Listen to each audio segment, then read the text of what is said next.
Hi fam, ಇವತ್ತು ನಾನು ನಿಮಗೆ ಈಸಿಯಾಗಿ ಕಾಯಿ ಉಪ್ಪಿಟ್ಟು ಹೇಗೆ ಮಾಡೋದು ಅಂತ ಹೇಳ್ಕೊಡ್ತೇನೆ. ಮೊದಲನೇದಾಗಿ ಈರುಳ್ಳಿ, ಟೊಮೊಟೊ, ಮೆಣಸಿನ್ಕಾಯಿ ಎಲ್ಲ ಹೆಚ್ಕೋಬೇಕಾಗುತ್ತೆ. ಆಮೇಲೆ ಕೊತ್ತಂಬರಿ ಸೊಪ್ಪು ಸಣ್ಣದಾಗಿ ಹೆಚ್ಕೋಬೇಕಾಗುತ್ತದೆ. ಆಮೇಲೆ ಒಗ್ಗರಣೆಗೆ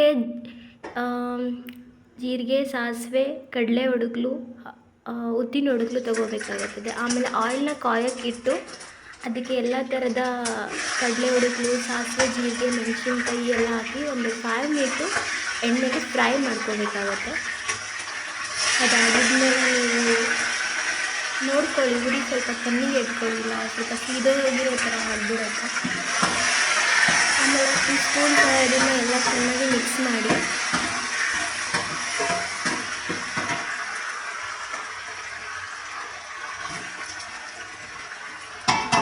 ಎಲ್ಲ ಚೆನ್ನಾಗಿ ಫ್ರೈ ಆಗಬೇಕು ಆಯಿಲಲ್ಲಿ. ಯಾಕಂದರೆ ಹಸಿ ಸ್ಮೆಲ್ ಹಾಗೆ ಇದ್ದರೆ ಅದು ತಿನ್ನಲಿಕ್ಕೆ ಒಂಥರ ಟೇಸ್ಟ್ ಬೇರೆಯೇ ಬರುತ್ತದೆ. ಸೊ ಹಾಗಾಗಿ ಇದೆಲ್ಲ ಚೆನ್ನಾಗಿ ಸ್ವಲ್ಪ ಆಯಿಲಲ್ಲಿ ಫ್ರೈ ಮಾಡಿ.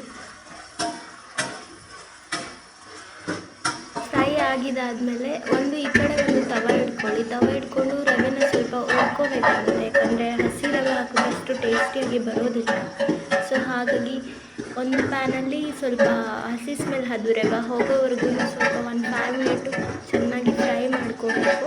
ನಿಮ್ಗೆ ಬೇಕೆಂದರೆ ಸ್ವಲ್ಪ ಆಯಿಲ್ ಹಾಕೊಂಡು ಕೂಡ ಸಹ ಫ್ರೈ ಮಾಡ್ಕೋಬೋದು.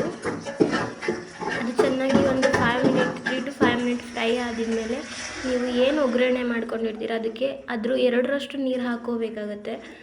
1:2 ಆ ಥರ ನೀರು ಹಾಕ್ಕೊಳ್ಳಿ. ಅದು ಹಾಕ್ಕೊಂಡು ಚೆನ್ನಾಗಿ ಕುದಿ ಬರಬೇಕು. ಚೆನ್ನಾಗಿ ಕುದಿ ಬರೋವರೆಗೂ ನೀವು ವೆಯ್ಟ್ ಮಾಡಬೇಕಾಗತ್ತೆ.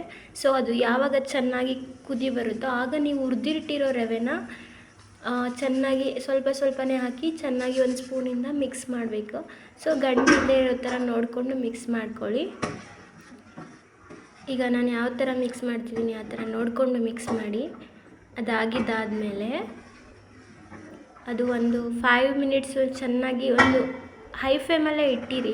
ಸೊ ಅದು ಸ್ವಲ್ಪ ಗಟ್ಟಿ ಆಗ್ತಾ ಬರುತ್ತೆ. ಆವಾಗ ನೀವು ಸ್ವಲ್ಪ ಲೋ ಫ್ಲೇಮಲ್ಲಿ ಗ್ಯಾಸ್ನ ಇಡಿ, ಯಾಕಂದರೆ ಸೀದೋಗ್ಬಿಡುತ್ತೆ ತಳ, ಹಂಗಾಗಿ. ಸೊ ಅದು ಚೆನ್ನಾಗಿ ಒಂದು ಸ್ಪೂನಲ್ಲಿ ಚೆನ್ನಾಗಿ ನೀವು ಮಿಕ್ಸ್ ಮಾಡಿ. ಇದು ಮೇನ್ ಕಾಯಿ ಹಾಕಿದ್ರೆ ಅದು ಟೇಸ್ಟೇ ಬೇರೆ ಬರುತ್ತೆ. ಹಸಿ ಕಾಯಿ ಹಾಕಬೇಕು, ನೀವು ಒಣಕಾಯಿ ಎಲ್ಲ ಹಾಕ್ಲಿಕ್ಕಾಗಲ್ಲ, ಯಾಕಂದರೆ ಇದು ಟೇಸ್ಟ್ ಬರೋದು ಇದರಿಂದ. ಸೊ ಅದು ಹಸಿಕಾಯಿ ಹಾಕಿದ್ದಾದಮೇಲೆ ನೀವು ಕೊತ್ತಂಬರಿ ಸೊಪ್ಪು, ಕಾಯಿ ಹಾಕಿ ಚೆನ್ನಾಗಿ ಮಿಕ್ಸ್ ಮಾಡಿ. 1-2 ಮಿನಿಟ್ಸ್ ಮಿಕ್ಸ್ ಮಾಡಿ. ಲೋ ಫ್ಲೇಮಲ್ಲೇ ಇರಬೇಕು. ಸೊ ಗ್ಯಾಸ್ ಲೋ ಫ್ಲೇಮಲ್ಲಿ ಇಟ್ಟು ನೀವು ಚೆನ್ನಾಗಿ ಮಿಕ್ಸ್ ಮಾಡಿ ಆದಿದ್ಮೇಲೆ ಒಂದು ತಟ್ಟೆ ಅಥವಾ ಏನಾದರೂ ಅದನ್ನು ಮುಚ್ಚಿಬಿಡಬೇಕು. ಅದು ಚೆನ್ನಾಗಿ ಡ್ರೈ ಆಗುತ್ತೆ. ಒಂದು 2-3 ಮಿನಿಟ್ಸ್ ಬಿಟ್ಟು ನೋಡಿದ್ರೆ ನಿಮಗೆ ಚೆನ್ನಾಗಿ ಡ್ರೈ ಆಗುತ್ತೆ. ಸೊ ಫ್ಲೇಮ್ ಯಾವಾಗಲೂ ಲೋನೇ ಇರಬೇಕಂದ್ರೆ ತಳ ಸೀದೋಗ್ಬಿಡುತ್ತೆ. ಸೊ ಫೈನಲಿ ರೆಡಿಯಾಗಿದೆ ನೋಡಿ, ಕಾಯಿ ತುರಿ ಉಪ್ಪಿಟ್ಟು. ಒಂದು ಸಲ ಮಾಡಿ, ಹೆಲ್ತ್ಗೂ ಒಳ್ಳೆಯದು, ಟೇಸ್ಟಿ.